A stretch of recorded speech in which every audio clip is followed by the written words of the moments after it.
नहमदुहु व नुसल्ली अला रसूलिहिल करीम अम्मा बाद फ़अऊज़ु बिल्लाहि मिनश शैतानिर रजीम वमा काना अल्लाहु लियुदियअ ईमानकुम इन्नल्लाहा बिन्नासि लरऊफुर रहीम। আজকের হালাকায় আমরা যে বিষয়টি জানব তা হলো ঈমান কাকে বলে আহলুস সুন্নাহ ওয়াল জামায়াতের নিকট এবং সেই সাথে যে সকল ফিরকায়ে বাতিলা আছে তারা ঈমানের সংজ্ঞায় কি বলে থাকে। তো ঈমান বলা হয়, ইমাম আহমদ বিন হাম্বল রাহিমাহুল্লাহ তিনি তার আল আকিদা গ্রন্থের 117 পৃষ্ঠায় তিনি উল্লেখ করেছেন যে হুয়া ইআতিকাদুম বিল কলব, এটা হলো অন্তরের দৃঢ় বিশ্বাস, ওয়া কওলুম বিল লিসান এবং মুখে উচ্চারণ করা, এবং 3 নম্বরে তিনি বললেন ওয়া আমালুম বিল আরকান, এবং যে সকল আমল রয়েছে ফরজ ইবাদত রয়েছে সেই ইবাদতগুলি আমল করা, অঙ্গ প্রত্যঙ্গের মাধ্যমে বাস্তবায়ন করা। তাহলে ঈমান হলো 3টি বিষয়ের সমন্বয়, একটা হলো মনের অন্তরের দৃঢ় বিশ্বাস এবং সেই সাথে মুখের স্বীকৃতি, এবং 3 নম্বর হলো আমলের মাধ্যমে বাস্তবায়ন করা। এটার দলিল হলো রসুল সাল্লাল্লাহু আলাইহি ওয়াসাল্লাম এ ব্যাপারে সমাধান দিয়েছেন সহিহ বুখারীর 53 নম্বর হাদিস। ওয়াফদে আব্দুল কায়েস যখন রসুল সাল্লাল্লাহু আলাইহি ওয়াসাল্লামের কাছে এসেছিলেন তখন তাদেরকে জিজ্ঞাসা করেছিলেন আতাদরুনা মাল ঈমান বিল্লাহি ওয়াহদা, তোমরা কি জানো আল্লাহ তাআলার প্রতি ঈমান আনয়ন করার অর্থ কী? তখন সাহাবাগণ বলেছিলেন আল্লাহ এবং তার রসুল ভালো জানেন। তখন তিনি বলেছিলেন শাহাদাতু আল্লা ইলাহা ইল্লাল্লাহ ওয়া আন্না মুহাম্মাদার রাসূলুল্লাহ ওয়া ইকামুস সালাতি ওয়া ইতাউজ যাকাতি ওয়া সাওমি রমাদান ওয়া আন তু'তু মিনাল মাগনামিল খুমুস।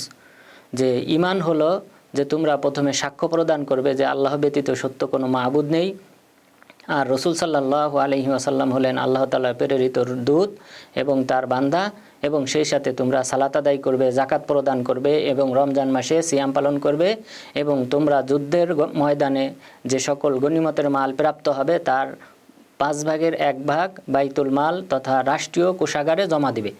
তাহলে এখানে রসুল সাল্লাল্লাহু আলাইহি ওয়াসাল্লাম ঈমানের সংজ্ঞায় যে মুখের স্বীকৃতি এবং সেই সাথে অঙ্গ প্রত্যঙ্গের মাধ্যমে যে সকল আমল করতে হয়, সিয়াম পালন করতে হয়, এরপর জাকাত দিতে হয় ইত্যাদি সবগুলি আমলের কথা আল্লাহ তাআলা উল্লেখ করেছেন। এরপর দ্বিতীয় আরেকটা দলিল যে ঈমানের অন্তর্ভুক্ত হলো আমল, এর অন্যতম একটা দলিল হলো যা সহিহ বুখারীর 40 নম্বর হাদিস এবং সহিহ মুসলিমের 525 নম্বর হাদিস। বারা ইবনে আযিব রাদিয়াল্লাহু আনহু বলেন রসুল সাল্লাল্লাহু আলাইহি ওয়াসাল্লাম মদিনাতে আসার পর 16 অথবা 17 মাস পর্যন্ত তিনি বাইতুল মাকদেসের দিকে ফিরে সালাত আদায় করেছিলেন। তখন বারা ইবনে আযিব রাদিয়াল্লাহু আনহু তিনি বলেন আমরা জানি না ওয়া আন্নাহু মাতা রিজালুন ওয়ালা ফালাম নাদরি মা নাকুলু ফিহিম, এই সময়ে এই 16 মাস 17 মাসের মধ্যে অনেক সাহাবী মারা যান, যুদ্ধে শহীদ হন। তো তারা যে বাইতুল মাকদেসের দিকে ফিরে সালাত আদায় করেছেন তাদের এই সালাত কবুল হবে না বিনষ্ট হবে, বাতিল করা হবে, এটা আমরা জানি না। তখন আল্লাহ তাআলা আয়াত অবতীর্ণ করলেন সূরা বাকারার 143 নম্বর আয়াত, ওয়ামা কানা আল্লাহু লিয়ুদিয়্যা ঈমানাকুম ইন্নাল্লাহা বিন্নাসি লারউফুর রহিম। নিশ্চয়ই আল্লাহ তাআলা তোমাদের ঈমানকে অর্থাৎ তোমাদের যে আমলকে বাইতুল মাকদেসের দিকে যে 16 মাস অথবা 17 মাস সালাত আদায় করেছো এই আমলটাকে বিনষ্ট করবেন না।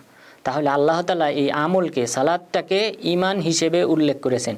সুতরাং ঈমান এবং আমল দুইটা ভিন্ন কিছু নয়, বরং একটা আরেকটার সাথে ওতপ্রোতভাবে জড়িত। ঈমান যারা আনবে তাদেরকে অবশ্যই আমল করতে হবে। সুতরাং যে সকল ব্যক্তিরা মিথ্যা দাবি করে যে আমি ঈমানদার অথচ সে আমল করে না, সালাত আদায় করে না, বুঝতে হবে সেই ব্যক্তি কাফের।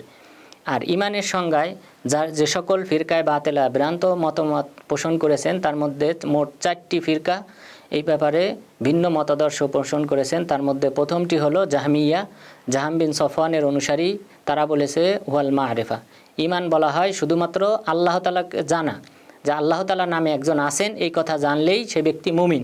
তাদের এই দৃষ্টিকোণ থেকে ইবলিসও মুমিন, ফিরাউনও মুমিন, অথচ আমরা জানি যে তারা ছিল কাফের, আল্লাহ তাআলার আখ্যায়িত বাণী অনুযায়ী তারা স্বীকৃত কাফের। এরপর দ্বিতীয় যে দল ভ্রান্ত মত পোষণ করেছে তারা হলো কাররামিয়ারা, মুহাম্মদ বিন কাররাম আস-সিজিস্তানি। তার অনুসারীরা তারা মনে করে যে মুখের স্বীকৃতি কওলুম বিল লিসান, মুখে যদি স্বীকৃতি দেয় তাহলে সেই ব্যক্তি মুমিন, তাহলে তাদের ভাষ্য অনুযায়ী মুনাফিকরাও মুমিন হয়, নাউজুবিল্লাহ। এরপর যে সকল ফিরকায় বাতিলারা ভ্রান্ত মত পোষণ করেছে ঈমানের সংজ্ঞায় তারা হলো মুরজিয়াতুল ফুকাহা।